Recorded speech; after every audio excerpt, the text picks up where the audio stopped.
순종과 회개 그리고 성공과 실패, 이런 제목으로 오늘 말씀을 준비했습니다. 제목의 의미는 순종과 회개를 하느냐 안 하느냐에 따라서 성공과 실패가 좌우된다는 말씀이에요. 그러니까 성공하고 실패는 거리가 매우 가깝습니다. 종이 한 장 차이지요. 아주 쉽고 간단한 차이, 순종과 회개의 여부에 따라서 성공이기도 하고 실패이기도 하다. 성공과 실패는 처음 시작은 차이가 없습니다. 똑같이 출발을 합니다. 그런데 그 결과는 동이서에서 먼 것처럼 완전히 다른 결과가 됩니다. 새해가 시작되었습니다. 올해의 출발은 다 똑같이 시작을 합니다. 현재로서는 큰 차이가 없습니다만 올 연말에 가서는 많은 차이가 날 수도 있습니다. 인생이 그렇지 않습니까? 처음부터 성공한 사람 없고 애초부터 실패한 자로 태어난 사람도 없습니다. 그래서 우리 성경을 믿는 사람들은 팔자니 운명이니 하는 말을 사용하면 안 됩니다. 성공과 실패는 누구라도 경험할 수 있는 인생의 과정입니다. 성공과 실패의 그 기준이 뭐냐? 그것은 그 인생에서 순종과 회개를 했느냐 안 했느냐, 그거에 따라서 결판이 나는 것이지 사주팔자에서 인생이 결판나지 않는다는 것입니다. 여러분, 실패했을 때에도 망설임 없이 성공 전으로 다시 돌아가야 하는 것이죠. 그래서 그 돌아감이 뭐냐? 그 돌아감이 바로 순종과 회개입니다. 다시 돌아가서 회개하고 순종의 길에 서기만 하면 성공적인 삶이 됩니다. 사주팔자에 의해서 운명이 결정되는 게 아니라 하나님 말씀에 따라 순종하고 회개하느냐에 따라서 인생이 달라짐을 믿으시기를 바랍니다. 그런데 여러분, 이 순종과 회개의 삶을 너무 어렵게 생각하지 마세요. 계속 순종하기는 참 어렵습니다. 계속 말씀 따라 살기는 어려워요. 그러나 실수했을 때를 감안해서 하나님은 회개하는 장치를 주셨습니다. 돌이킬 수 있는 이 회개의 장치만 잘 활용한다 하더라도 복된 삶을 살게 되는 거지요. 오늘 성경 말씀을 보면 한편으로는 성공을 했는데 결과적으로는 실패를 했었던 한 사람이 소개됩니다. 그 이름 아마샤입니다. 아마샤.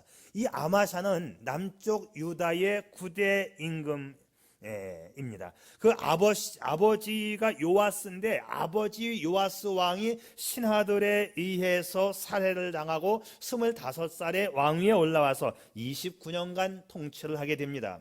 자, 29년간의 통치에서 아마샤는 성공과 실패의 삶을 거듭 반복합니다. 그런데 최후는 반란군에 의해서 처형을 당하는 아주 마지막에 안 좋은 왕이 되었어요. 그 이유는 아마샤가 왕이 되고 전쟁에서 승리했을 때 마음이 교만해지고 하나님을 멀리했습니다. 끝내 아마샤는 회개하지 않았고 비참하게 최후를 맞이하게 됩니다. 아마샤의 삶이 우리에게 주는 교훈이 참 많습니다. 우리의 삶도 순종과 회개의 여부에 따라서 성공과 실패가 결정된다는 것이죠. 여러분, 올 한 해 동안 주님의 말씀에 순종하면 성공함을 믿으시기를 바랍니다.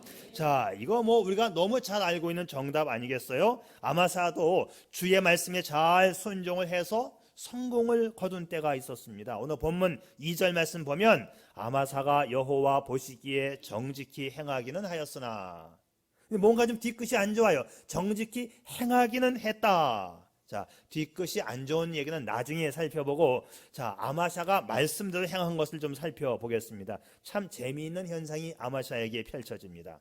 아마샤가 하나님 말씀에 순종했던 사건이 두 번 있는데, 아마샤의 아버지 요아스가 신하들에 의해서 살해되었잖아요. 그 후 나라가 안정되었을 때에 아마샤가 아버지를 죽인 신하들을 보복하기 위해서 처형을 하게 됩니다. 그런데 그 신하들의 자녀들까지 죽이지 않고 아버지 살해 사건에 가담한 사람들만 처형을 해요. 이 사실에 대해서 성경은 이렇게 말합니다. 이는 모세의 율법책에 기록된 대로 함이라. 아버지로 말미암아 자녀를 죽이지 말라. 오직 각 사람은 자기의 죄로 말미암아 죽을 것이니라. 성경이 연좌제를 금지하고 있다는 거예요. 연좌제가 뭐예요? 범죄인하고 특별히 관계 있는 사람들, 어떤 혈족 관계에 있는 사람들을 몽땅 죽이는 게 연좌제인데, 성경은 그것을 금하고 있었고, 역시 아마샤도 아버지 살해 사건에 가담된 사람만 죽였지 그 자녀들을 죽이지 않았다. 이것이 하나님 말씀을 그대로 믿고 순종한 첫 번째 사례가 됩니다. 보통 사람들이요, 이 정적을 해치고 보복할 때는 삼족을 멸하는데 그렇게 하지 않았다는 것입니다. 두 번째로 말씀 앞에 순종한 것은 하나님을 믿지 않는 에돔과의 전쟁에서 5절 이하에 보게 되면 아마샤가 에돔과의 전쟁을 준비합니다. 군대 30만 명을 모았는데 부족하다고 느끼니까 저 북방의 이스라엘에 가가지고 은 100달란트를 주고 군대 10만 명을 사왔어요. 근데 이 하나님의 사람이 이렇게 말합니다. 왕이여, 이스라엘 군대를 왕과 함께 가지 마옵소서. 왜냐하면 하나님께서 이스라엘과 함께 하지 않기 때문입니다. 그때 아마샤가 말을 하는 거예요. 아니, 내가 이미 은 100달란트를 다 지불해 줬는데 돈 계산이 끝났는데 어쩌란 말입니까? 이때 하나님의 사람 이 선지자가 말하기를 여호와께서 능히 이보다 많은 것을 왕에게 주실 수 있나이다. 하나님께서 더 많은 병력을 보내주실 터이니 하나님을 의지하고 싸우십시오. 그 은 1만 달란트 버리십시오. 자, 이때 아마샤가 하나님의 사람 즉 선지자의 말에 순종해서 이스라엘 사람들을 그대로 다 돌려보냅니다. 아마샤는 유다 사람들만을 가지고 에돔과 전쟁을 벌여서 대승을 거두게 되어 주의 말씀에 순종하는 것이 성공의 비결임을 가르쳐주는 대목입니다. 이렇게 아마샤의 삶을 보면 성공하는 순간이 분명히 있었습니다. 말씀 앞에 순종하면 성공이고 불순종하면 여지없이 패배라는 것이지요. 아마샤의 입장에서는 이거 순종하기 참 어려웠습니다. 아니, 돈도 이미 다 지불됐고 10만 명의 군사를 더 빌려올 수 있는데 왜 그 돈까지 지불한 군사를 빌려오지 말라는 것인가? 자, 여러분, 이 점이 우리가 1년 동안 살아가면서 생각해 보아야 할 문제입니다. 여러분, 내 뜻과 내 상식과 내가 내린 결정과 판단과 하나님의 말씀에 위배될 때 여러분 어느 쪽을 선택하시겠습니까? 아무리 생각해도 10만 명의 군사를 데리고 오는 것이 훨씬 더 낫지 않을까? 상식적 수준에서 보아도. 그럼에도 불구하고 하나님께서 이스라엘 군사들과 함께 하지 않으니 그들을 돌려보내시오 했을 때에 돈을 다 100달란트를 잊어버린다 하더라도 그렇게 하나님 말씀 앞에 순종할 수 있는지요? 인생의 성공과 실패는 하나님 말씀 앞에 순종하느냐 안 하느냐에 달려 있다는 것입니다. 우리는 내 상식과 내 경험의 바탕에 안주할 때가 많습니다. 그런데 하나님의 말씀이 강력하게 내 가슴 속에 비추어 오면 내 상식과 경험을 던져버리고 그 말씀의 빛을 향하여 나아갈 수 있는지요? 예컨대 내 아들이 서울 의대를 나오고 앞길에 탄탄대로가 펼쳐지려고 하는데 갑자기 이 아들이 의사의 길을 포기하고 신학교에 가서 목사가 된다고 하면, 그리고 목사의 길을 마치더니만 다시 아프리카에 선교사로 나간다고 한다면 여러분 부모의 입장에서 그거 여러분 받아주고 축복해 줄 수 있겠습니까? 대기업의 사장 아들이면서 사법고시 패스한 총각이 찾아와서 딸을 달라고 하는데 예수 믿지 않는다면, 죽어도 예수 믿는 가문이 아니라면 여러분 그 총각 포기할 수 있을까요? 우리는 사회적으로 성공한 며느리와 사위를 얻고 싶어 합니다. 물론 그래야지요. 그러나 그것이 하나님의 뜻과 위배된다면 하나님의 뜻을 따라갈 수 있느냐는 것입니다. 참 공교롭게도 얼마 전에, 며칠 전에 예레미가 전화가 왔는데 남자친구가 생겼대. 아, 참네. 그러니 부모된 입장에서는 또 물어보게 되잖아요. 응? 무슨 과야? 당연히 자기네 과 학생인 줄 알고, 학교 학생인 줄 알고, 무슨 전공이 뭔데? 그랬더니 엄마 아빠가 무슨 말 할지 다 알죠. 벌써 우리 학교 아니고 옆에 있는 드럭셀이라는 학교야. 아주 후진 학교거든요. 아니 왜 니네 학교를 학생을 사귀어야지 그 옆에 있는 드럭셀 학교를 그 학생을 사귀냐? 그렇게 반문을 했어요. 예레미가 우리 학교 애들은 교회 끝나면 바로 자기네 방으로 들어가고 공부하느라고 나오지를 않기 때문에 사귈 수가 없어. 우리 학교 애들은 엄마가 하는 말이 무조건 공부해, 무조건 공부해. 그래가지고 다 도서관에 처박혀 있기 때문에 사귈 시간이 없어. 도대체가 얘네들은 교회도 잘 안 나와. 예, 아주 무서운 학교거든요. 그 학교가. 예? 하버드 대학의 공부벌레들 그 말이 실감 날 정도로 학기 중에는 그냥 도서관에서 그냥 대부분 다 잔답니다. 거기서 공부하다 자고 공부하다 자고. 그런 학교이기 때문에 이게 사귈 수가 없다는 거예요. 그래 뭐 사귀는 거니까는 또 예수는 잘 믿는다나 한번 사귀어봐. 예, 그랬습니다. 네. 자, 여러분 정말 대기업 회장 아들이 판사가 눈앞에 판사의 길이 보여지고 있는 그 총각이 사유가 되겠다고 했는데 그 집안은 대대로 불교의 집안일 경우에 여러분 포기할 수 있는지요? 우리의 인생은요, 하나님께 의지하느냐 의지하지 않느냐에 따라서 승패가 달려있음을 믿을 수 있기를 바랍니다. 그래서 올 한 해를 살아가면서도 온전한 순종의 삶을 살 수 있기를 바라요. 온전한 순종. 아까는 순종하면 성공이라 했는데 두 번째 단락에서는 온전한 순종했습니다. 이게 무슨 차이냐? 말씀을 순종하는 삶, 믿음의 삶에는 적당히 하는 순종도 있고 온전히 하는 순종도 있다는 것을 제가 강조하고 싶습니다. 여러분, 우리가 적당히 흉내내는 것은 아주 쉽습니다. 믿는 척하는 것은 아주 쉬워요. 자, 오늘 말씀을 다시 봅니다. 아마샤가 여호와 보시기에 정직하게 행하기는 하였으나 온전한 마음으로 행하지 아니하였더라. 이게 문제입니다. 아마샤의 실패는 적당하게 믿었고 믿는 척했고 예배드리는 척했고 찬송 부르는 척했고 기도하는 척했고 봉사하는 척했고 순종하는 척은 했지만 온전히 행하지는 아니하였다는 것이지요. 이것이 결정적으로 아마샤가 실패하게 된 이유입니다. 전쟁터에 나가기 전에 선지자가 했던 말이 있지요. 여호와께서 이보다 능히 많은 것을 왕에게 주실 수 있나이다. 아마샤는 그때는 그 말을 믿었습니다. 그리고 전쟁에서 승리했습니다. 그런데 전쟁에서 승리하고 돌아올 때에는 하나님을 잊어버렸습니다. 세일 자손의 신들을 가져와서 자기의 신으로 세우고 그것들에게 경배하며 분향한지라.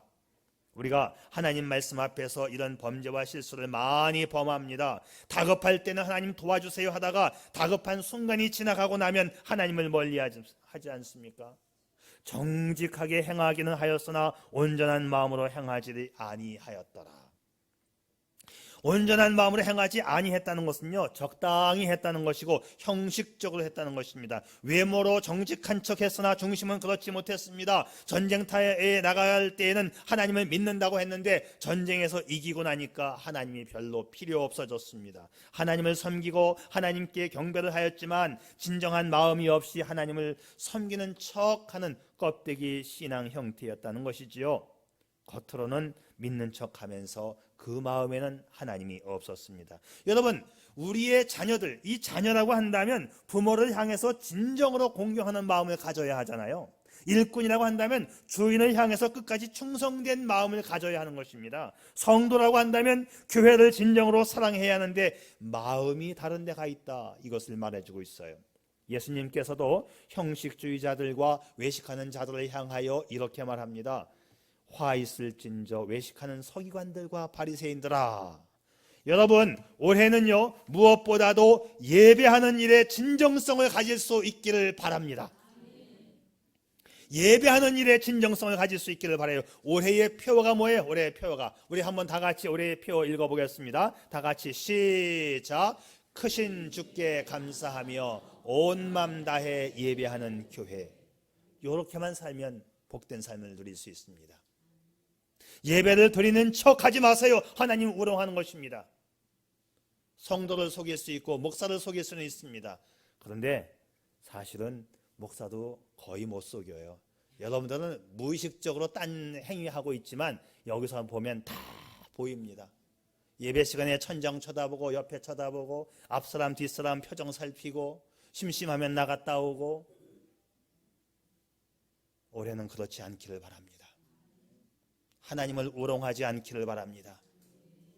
크신 주께 감사하며 온 마음 다해 예배하는 교회가 될 수 있기를 바랍니다. 찬양과 경배하는 모양은 있지만 진정으로 예수님께 찬양하지 않고 오만 잡다한 생각을 하면서 그렇게 예배 드리는 모습, 예배는 직진이라고 했죠.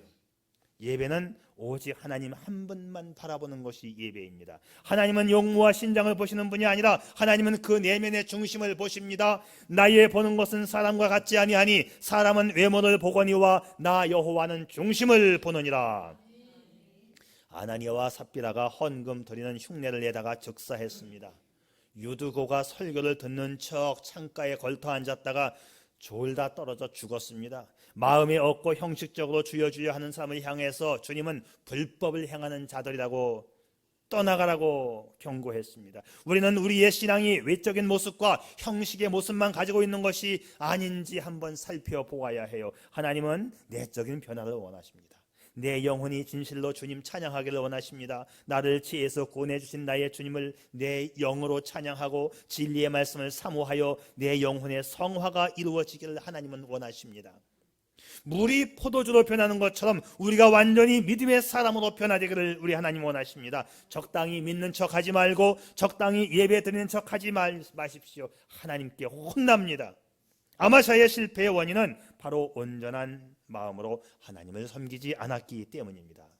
자, 그러면 우리는 어떻게 해야 할까요? 범죄 후에는 즉시 회개하면 됩니다. 하나님은 선지자를 보내서 아마샤로 하여금 회개하고 돌아올 것을 말씀해요.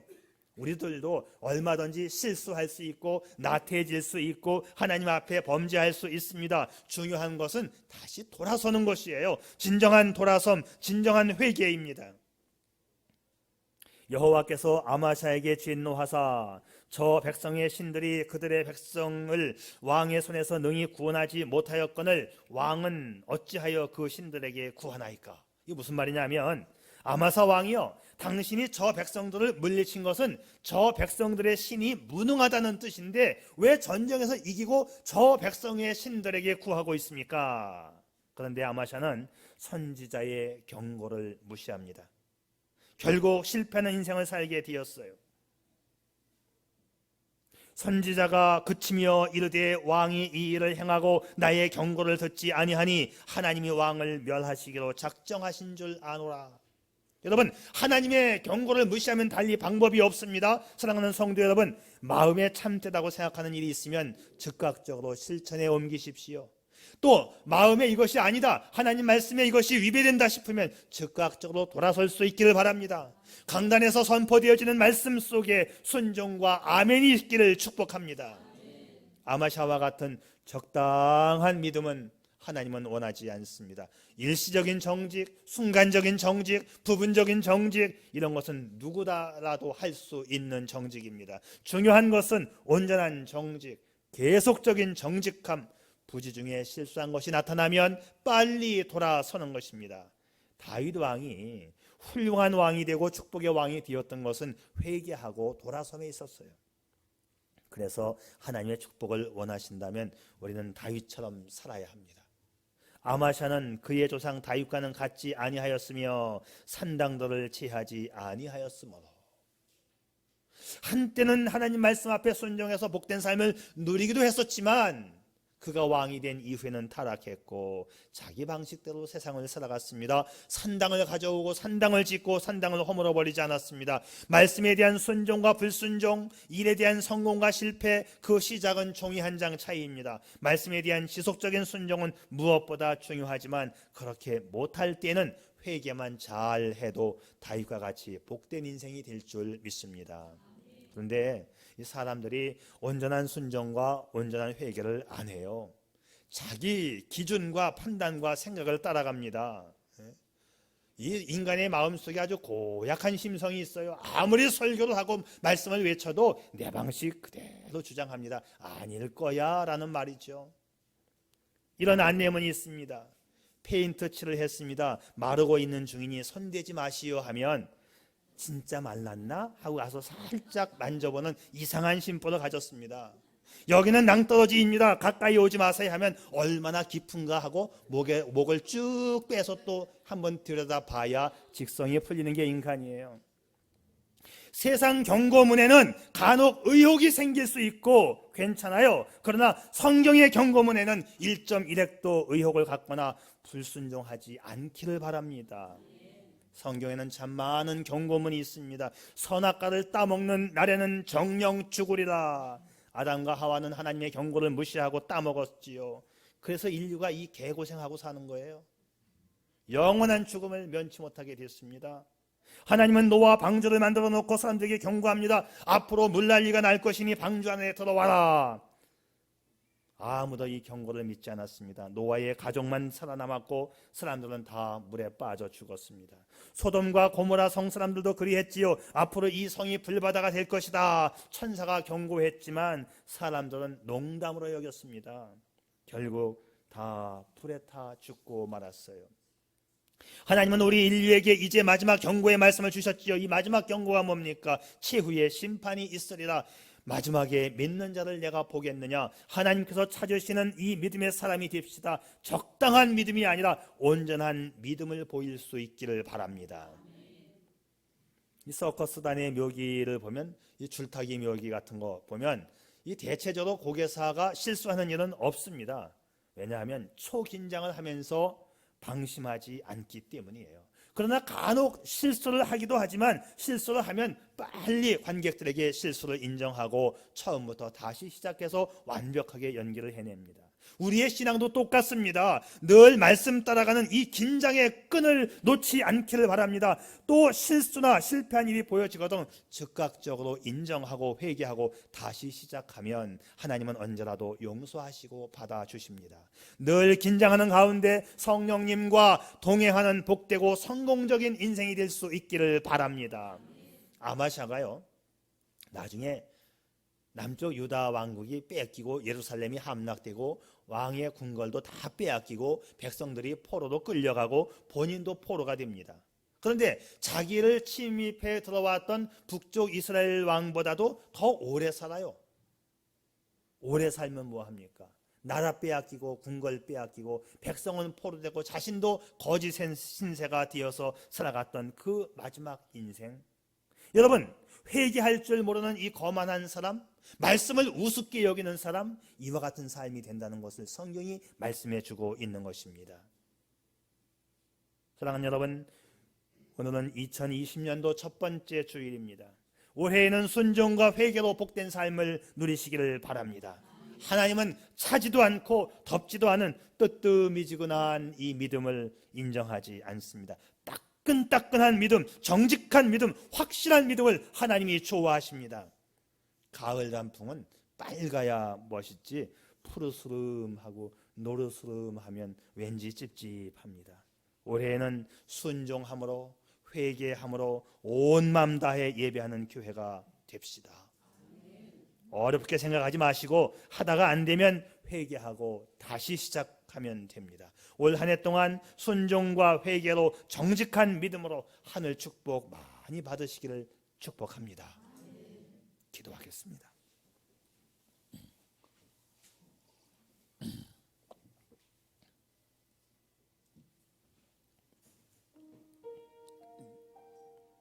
우리 삶의 승리와 패배는 하나님께서 판정을 내리십니다. 그러나 판정 기준은 이미 성경을 통하여 하달되었습니다. 사람이 교만하여 주님 말씀 듣지 않으면 영락없이 실패자가 됩니다. 복된 성도는 뭔가 다름이 있어요.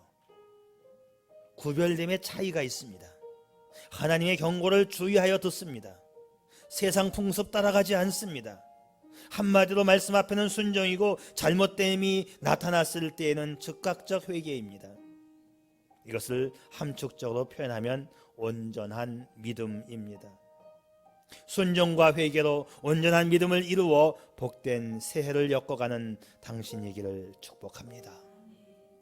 아버지 하나님, 올해에 정말 우리가 크신 주께 감사하며 온 마음 다해 주님을 섬기며 예배하는 교회로 올해 만들어가고 복된 삶을 누리게 해 주시옵소서. 예수님의 이름으로 기도드리옵나이다. 아멘. 네, 이어서